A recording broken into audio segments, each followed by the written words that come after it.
Hey, what's up guys? This is Bangla Sensei here with another video. তো কি অবস্থা সবার? চলে আসলাম আবারও নারুটো শিপুদ্দেনের এপিসোড 48 নিয়ে। আমরা খুব শীঘ্রই পৌঁছে যাচ্ছি 30,000 সাবস্ক্রাইবারের লক্ষ্যে।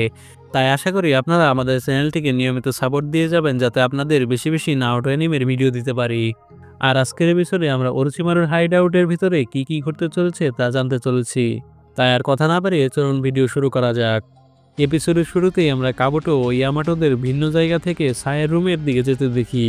রুমের লক খোলার শব্দ শুনে সায় ভয় পেয়ে যায়, কারণ সে বিঙ্গো বই চুরি করেছে। দেখা যায় সায়ের রুম আর কেউ না, ক্যাপ্টেন ইয়ামাটোরা খুলেছে। সত্যি বলতে আমি এখানে একেবারে অবাক হয়ে যাই। আমি তো ভেবেছিলাম কাবুটো এসে পড়েছে, কিন্তু কাবুটো আসার আগেই নারুটোরা সায়ের রুমে পৌঁছে যায়। ইয়ামাটো তার উড স্টাইল জুৎসু দিয়ে কাঠের চাবি বানিয়ে দরজা খুলে সে রুমের ভিতরে প্রবেশ করেই সাইকে বলে, আমি জানতাম তুমি এখানেই। সাই বলে, তার মানে আপনারা আমার নকল মৃতদেহের ট্র্যাপে পড়েননি। ইয়ামাটো জিজ্ঞেস করে, তুমি এখন আমাদের বলো তোমার এমনটা করার কারণ কি। দেখা যায় নারুটো অনেক রেগে যায় সায়ের উপর। সে একটু দেরি না করে সায়ের জামা ধরে চিল্লাতে থাকে, তুমি আমাদের ধোঁকা কেন দিলে। সাই বলে, এখানে বেশি জোরে কথা বলো না, না হলে বড়সড় কোনো ঝামেলা হয়ে যাবে। নারুটো তারপরও সায়ের জামা ধরে টানতে থাকে। এ দেখে সাকুরা নারুটোকে জামা ছেড়ে দিতে বলে। সাকুরা সায়ের কাছে গিয়ে বলে, এই নাও তোমার বই, এটা তো তোমারই তাই না। সাই বইটি নিয়ে বলে, হ্যাঁ ধন্যবাদ। সাকুরা আরও বলে, তুমি মনে হয় ডানজোর অর্ডারে এখানে এসেছো। ডানজো ওরোচিমারুর সাথে হাত মিলিয়েছে এবং খারাপ কিছু করার চেষ্টা করছে।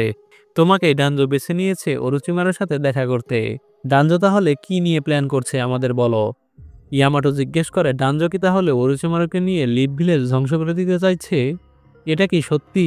সাই তার ফেক স্মাইল দিয়ে বলে, না এটা সত্যি না। নারুটো সাইকে কথা না বলতে দিয়ে নিজেই বলতে থাকে, আমি চোখ বুজে বলে দিতে পারি তোমার এই স্মাইল মিথ্যে, এমনকি তুমি যা বলছো সবই মিথ্যা। অন্যদিকে দেখা যায় কাবুটো সাইয়ের রুমের দিকে হেঁটেই যাচ্ছে। এরপর আবারও সাই বলে, তোমরা তো এখন আমাকে খুঁজে ফেলেছো, তাহলে আমি মিশনে ব্যর্থ হয়েছি এটা তো বলাই যায়। এ শুনে নারুটোরা অবাক হয়ে যায়। সাই বলে, তোমরা যখন এত কিছুই জানো তাহলে তোমাদের কাছ থেকে আমার আর কিছুই লুকানোর নেই। তোমরা যা জানো সবই ঠিক। ডানজো বর্তমানে লিভ ভিলেজ ধ্বংস করে দিবে। আমার মিশন ছিল ওরোচিমারুর বিশ্বাস অর্জন করা এবং ওরোচিমারু ও ডানজোর সাথে কোলাবরেশন করা, মানে একসাথে কাজ করার সুযোগ সৃষ্টি করা, যাতে তারা দুজনে মিলে লিভ ভিলেজ ধ্বংস করে দিতে পারে। নারুটো রেগে বলে, তুমি কি জানো তুমি এসব কি বলছো? সাই বলে, আমার আরেকটি সিক্রেট মিশন হলো ওরোচিমারুর ইনফরমেশন লর্ড ডানজোকে দেওয়া। অন্যভাবে বলতে গেলে আমাকে গুপ্তচর হিসেবে এখানে পাঠানো হয়েছে। ইয়ামাটো কোনায় দেখিয়ে সাইকে বলে, বাঁচতে চাইলে আমাদের সব ইনফরমেশন দাও, যা যা তুমি লুকিয়েছিলে। সাকুরা বলে, তার মানে তুমি এখন ওরোচিমারুর ইনফরমেশন সংগ্রহ করছো, যাতে ওরোচিমারু কোলাবরেশনের পর তোমাদের ধোকা দিলেও তাকে মেরে ফেলতে পারো। সাই বলে, হ্যাঁ। সাকুরা বলে, তোমার এত বিপজ্জনক মিশন দেওয়া হয়েছে তাহলে? সাই তারপর বলে, লিভ ভিলেজ ধ্বংস হওয়ার পর ওরোচিমারু আমাদের বিট্রে করবেই, এটা নিশ্চিত। এজন্য আমি এখন ওরোচিমারুর তথ্য সংগ্রহ করছি, যাতে তার মোকাবেলা করা আমাদের পক্ষে আরও সোজা হয়ে যায়। সাকুরা বলে, ডানজো কি তাহলে সত্যি লিভ ভিলেজকে তার নিজের করে নিতে চাইছে? সাই, তুমি কি এর জন্য প্রস্তুত? সাই তার স্ক্রল বের করে বলে, আমি এখানে কালো কালি দিয়ে ইনফরমেশন লিখেছি এবং এগুলো ইনফরমেশন বিভিন্ন প্রাণীতে রূপান্তরিত হয়ে ডানজোর কাছে যায়।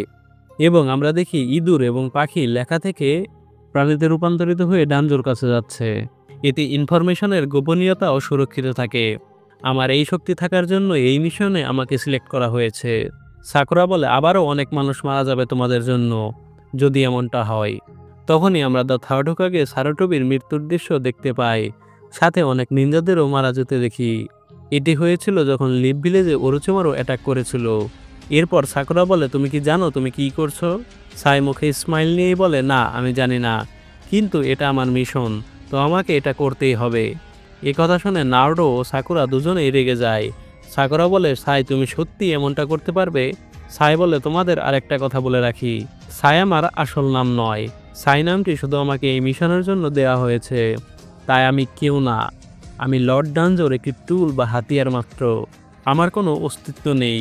তো তোমরা আমায় যত ইমোশনাল কথা বলো না কেন, এর কোনো মানেই হয় না আমার কাছে। এ কথা শুনে সাকুরা অনেক ভেঙে পড়ে, কিন্তু তখনই তার সায়ের বইয়ের কথা মনে পড়ে যায়। সাকুরা বলে, তাহলে তুমি কেন ওই বইটাকে এখনও যত্ন সহকারে রেখে দিয়েছো? তোমার কাছে তো কোনো কিছুরই মানে নেই। এ শুনে সাই কী বলবে কিছুই ভেবে উঠতে পারে না, সে শুধু তার বই দেখতে থাকে। সাকুরা বলে বইয়ের কভারের উপরে ও নিচে দুজন ছেলের ছবি আঁকানো। সে দুজন কি তুমি আর তোমার বড় ভাই? তুমি যত্ন সহকারে বইটি এখনো ধরে রয়েছ, কারণ এটি একমাত্র জিনিস যেটা তোমার অস্তিত্বকে প্রমাণ করে। তুমি এখনো সম্পূর্ণভাবে তোমার ফিলিংস শেষ করতে পারোনি। এমনকি শিনোবিরাও তাদের ফিলিংস শেষ করে দিতে পারে না। তোমার এখনো ফিলিংস জীবিত আছে। তার প্রমাণ হলো আজকে যখন আমি তোমাকে বইটি দিয়েছিলাম তখন তুমি আমাকে ধন্যবাদ জানিয়েছো এবং বইটি নিয়েছো। তুমি বইটি ফিরে পেয়ে অনেক স্বস্তি পেয়েছো। আর এর বইয়ের ছবি তোমার অস্তিত্বের প্রমাণ। সাই বলে কেন? এই বইয়ের ছবি আমার অস্তিত্বের প্রমাণ হতে যাবে কেন? সাকুরা বলে এর কারণ হলো তোমার সাথে তোমার বড় ভাইয়ের সম্পর্ক অনেক ইম্পর্টেন্ট। তুমি তোমার বড় ভাইয়ের সাথে সম্পর্ক মুছে ফেলতে চাও না, তাই এই বই সবসময় নিয়ে ঘোরো। এসব কথা শুনে সাইকে ঘাবড়িয়ে যেতে দেখা যায়। ইয়ামাটো বলে সরি, কিন্তু আমরা তোমার বইয়ের ভেতর দেখে ফেলেছি। শুধুমাত্র মাঝখানের পেজের ছবিগুলো আঁকানো এখনো সম্পূর্ণ হয়নি। সাই এটি শুনে রেগে যায়। ইয়ামাটো আরও বলে সাই, আমি জানি তুমি কোন ফাউন্ডেশন থেকে এসেছো, এবং আমি এটাও জানি ডানজো তোমাকে স্পেশাল ট্রেনিংও দিয়েছে ইমোশন ভুলে যাওয়ার জন্য। নাওডো জিজ্ঞেস করে কিসের স্পেশাল ট্রেনিং? ইয়ামাটো বলে হিডেন মিস্ট ও ব্লাড হিডেন মিস্ট ভিলেজে এই ট্রেনিং করে নিনজারা তাদের ইমোশন শেষ করে ফেলতো। নাওডো বলে ওই ভিলেজেই তো জাবোজা থাকতো। এই বলে নাওডো জাবোজার কথা মনে করতে থাকে, যেখানে জাবোজা তাকে বলেছিল গ্র্যাজুয়েশন এক্সাম পাস করতে হলে একজন স্টুডেন্ট অন্যজন স্টুডেন্টকে হত্যা করত, এমনকি তাদের সহপাঠীদেরকেও, যারা ছোটবেলা থেকে একসাথে বড় হয়েছে। তাদেরকে বাধ্য করা হতো একে অপরের সাথে লড়াই করে যতক্ষণ না পর্যন্ত কেউ একজন মারা যায়। এভাবেই জাবোজা গ্র্যাজুয়েশন পাশ করেছিল। তার মানে সাইকেও এমন নিষ্ঠুর কোনো ট্রেনিং দেওয়া হয়েছে। এরপর ইয়ামাটো বলে তোমার এই বইটি সমানভাবে খুললে মনে হয় তুমি এনিমিদের হারাচ্ছ, এবং অন্য পেজে গেলে দেখা যায় তুমি সেই এনিমির অস্ত্র এবং তাদের আর্মর নিয়ে এনিমির সাথে লড়াই করছো। এমন করে তুমি এনিমিদের হারিয়ে তাদের অস্ত্র নিয়ে পরের এনিমিদের সাথে লড়াই করছো। কিন্তু মাঝখানের পেজে আসলে মনে হয় তুমি শেষ পর্যন্ত তোমার বড় ভাইয়ের সাথে লড়াই করেছো। তুমি তোমার বড় ভাইকে মেরে ফেলেছো, তাই না? সাই বলে না, আমি তাকে এই বইটি দেওয়ার জন্য চিন্তা করতেছিলাম, কিন্তু যখন আমার বই আঁকানো প্রায় শেষ হয়ে গিয়েছিল সে অসুস্থ হয়ে মারা যায়। আমি যেই ফাউন্ডেশনে ছিলাম সেখানে অসংখ্য অসহায় পরিবারের ছেলে মেয়েদেরকে নিয়ে আসা হয়। আমার বড় ভাইকেও সেখানে নিয়ে আসা হয়। সেখানে আমিও ছিলাম। আমরা একসাথে থাকতে থাকতে অনেক ক্লোজ হয়ে যাই, আপন ভাইয়ের মতো। সে আমার আপন ভাই নয়, এবং তার সাথে আমার কোনো রক্তের সম্পর্ক নেই। সে সবসময় আমার ড্রয়িংয়ের প্রশংসা করত, তাই এই পিকচার বইয়ে আমি তাকে বেশি আঁকতে চেয়েছিলাম। সামনের পৃষ্ঠায় তার মূল ছবি দেওয়ার কথা ছিল, কিন্তু তার মারা যাবার পর আমি মনে করতে পারছিলাম না কি ড্রয়িং করতেছিলাম। এরপর কাবুটোকে আমরা আচমকা সাইড রুমে ঢুকতে দেখি। এখন তারা সবাই ধরা খেয়ে যাবে, কিন্তু কাবুটো রুমে ঢুকে দেখে সাই নেই, সাইও নেই, সাথে নাওডোরাও নেই। তাহলে তারা আসলে গেল কোথায়? এরপর আমরা দেখতে পাই নাওডোরা সাইকে বেঁধে ওরোচিমারুর বাড়ির বাইরে নিয়ে এসেছে। ইয়ামাটো সাইকে বলে তোমার ওপর কড়া নজর রাখার জন্য এখানে আমি আমার ক্লোন রেখে যাব। নাওডো বলে চলো এবার আমরা ওরোচিমারুর বাড়িতে ফিরে যাই, সাসকেকে ফিরিয়ে আনতে হবে। তখনই সাই বলে আমি তোমাদের বিরক্ত করব না, কিন্তু আমি সাসকের সাথে দেখা করেছি। সাসকের সাথে সবসময় ওরোচিমারু থাকে, তো বলাই যায় আবারও তোমার ওরোচিমারুদের সাথে ফাইট করতে হবে। তোমাদের ওরোচিমারু টুকরো টুকরো করে কেটে ফেলবে, এবং শেষ পর্যন্ত তোমরা ওরোচিমারুর টেস্ট পরীক্ষার দেহ হয়ে যাবে। তোমাদের বডিকে ওরোচিমারু ইউজ করবে। নাওডো বলে আর কি?